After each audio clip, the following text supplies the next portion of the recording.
Well, it's well known that the wetlands, such as large rivers, floodplain, they are environments of great local importance, such as the control of extreme hydrological events, floods and droughts.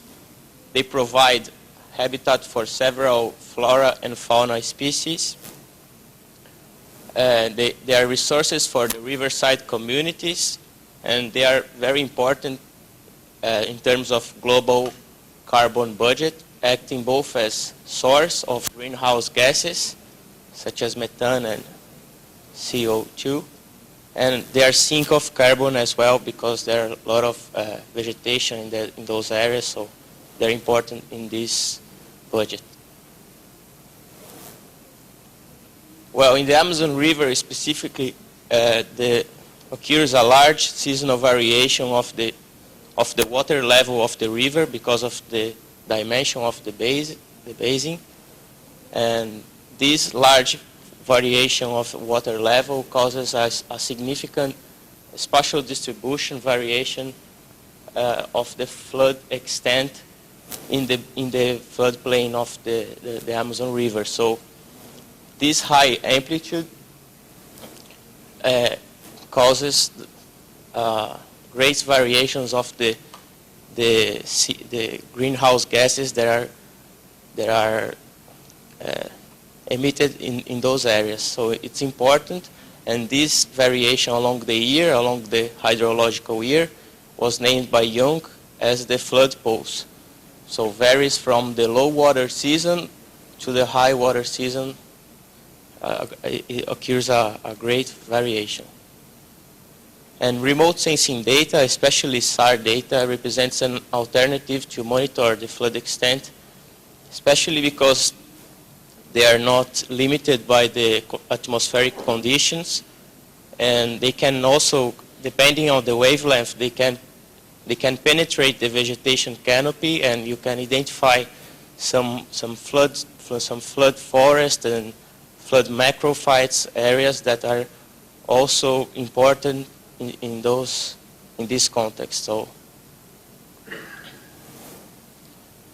well, especially the wide SWOT sensors there, such as the ScanSAR modes of pulsar ALOS, they can provide even more frequent image acquisition because they are not limited and they have large SWOT, so they can get images from the same spot a lot of dates throughout the year. So at several phases of the flood pulse, different water levels.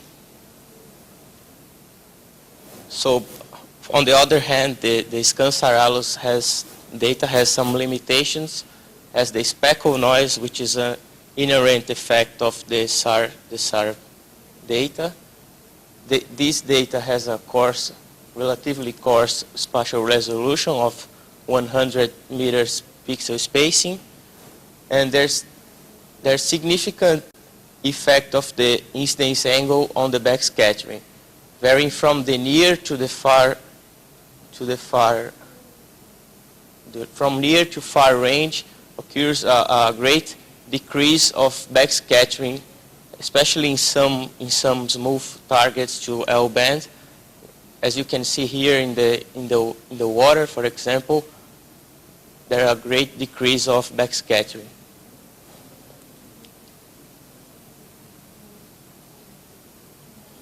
Oh, sorry, this is duplicated.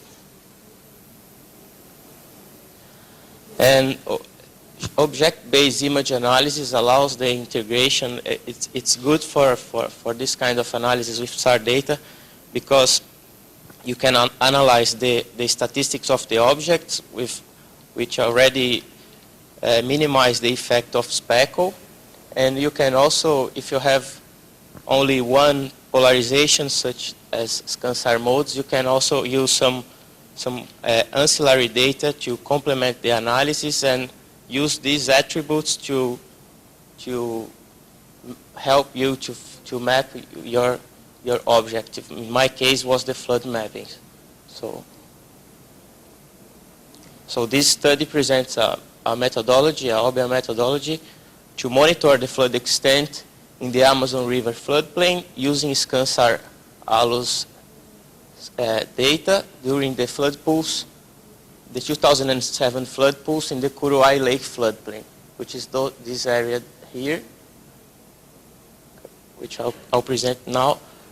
Well, the Kuruai Lake floodplain has been focus of studies by our group in INPE, which is located at the lower Amazon River, has a seasonal water level variation of around 6 meters, and a significant variation of flood extent throughout the year. Sorry.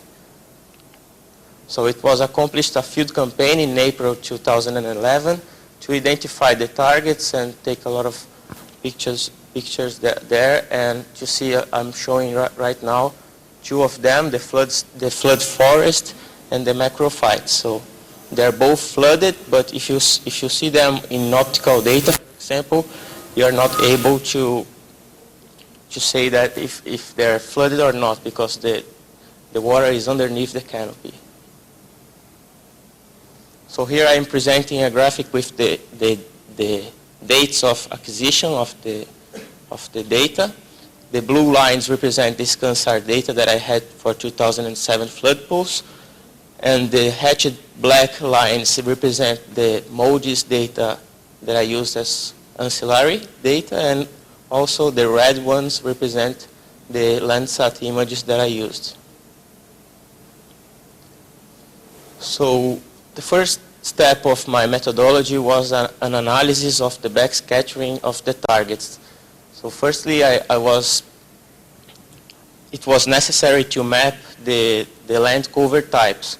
So aiming to identify some overlaps that could reduce the accuracy of the classification, I did this approach. So I got some open water classes, roof and flat, depending on the wind accuracy, forest, flood or non-flooded, soil, dry or smooth, that represents a lower backscattering, and wet or roof, that represent a higher backscattering. And macrophytes as well as emergent, they are taller, and floating, they are shorter. And the samples collection was accomplished by using optical data as reference. So the class hierarchy and data mining was the next step. As I said before, it was necessary to map the land cover types before mapping the flood status. So here is the logic of my analysis. At the first level of my classification, I divide the area into upland, that are areas that never flood along the year, floodplain, that it's my interest, and permanent open water. There are areas that are always flooded, like lakes and the river. So inside floodplain, I had forest and non-forest. At the first 2 levels, I only used one result for the entire year. So these don't vary. If the area is forest, there's forest for the whole year. So, and if there's not non-forest, it's non-forest along the whole year. The third level divides the forest. This is the third and the fourth levels. They are for each image. So at the third level, I divided what was forest into flooded and into non-flooded. And what was non-forest, what was soil, macrophyte, and open water. So at final step, I merged what was forest non-flooded with soil, represents my non-flooded area, and what was forest flooded with macrophytes and open water represent my flooded area. And the data mining approach was simply used to extract the thresholds that could help me to discriminate the classes. So here I'm showing the approach of segmentation that I that I done at different levels. So here I'm showing the temporal attributes, that temporal backscattering average, standard deviation of the whole of the all images that I had, the high and lowest water level, the ratio between them, and I also use some ancillary data to the segmentation as well, to SRTM and Landsat data. And the hierarchical object-based classification was applied using all this data. So the accuracy was performed into two ways. For the first two levels, 200 points were distributed between the classes, 50 per L2 class, and for the next levels, I limited the area inside this line here, and the points increased, and they were randomly distributed. So okay, here I'm just showing the backscattering analysis, which we can see the kernel density between them, and the main confusion occurred between soil and open water classes, which was expected for the L band. But we can see in the temporal analysis that although they have very similar backscattering in some data, along the year they have different behavior.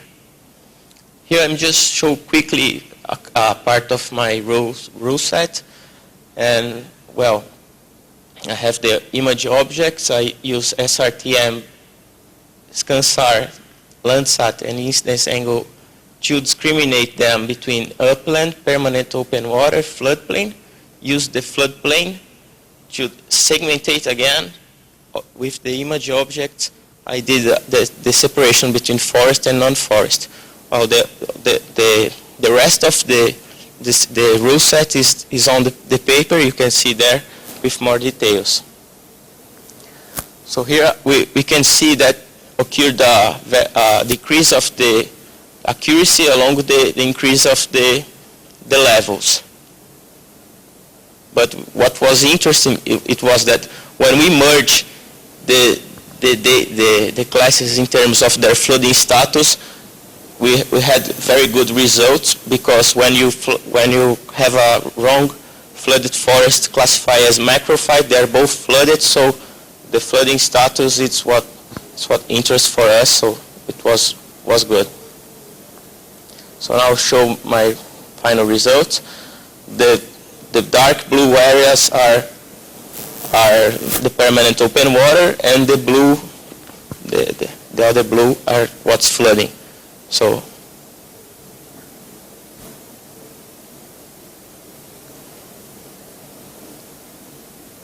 this is, and what's for conclusion, this methodology has some restrictions, such as the requirement of a backscattering analysis and the use of some ancillary data because of their confusion between some classes.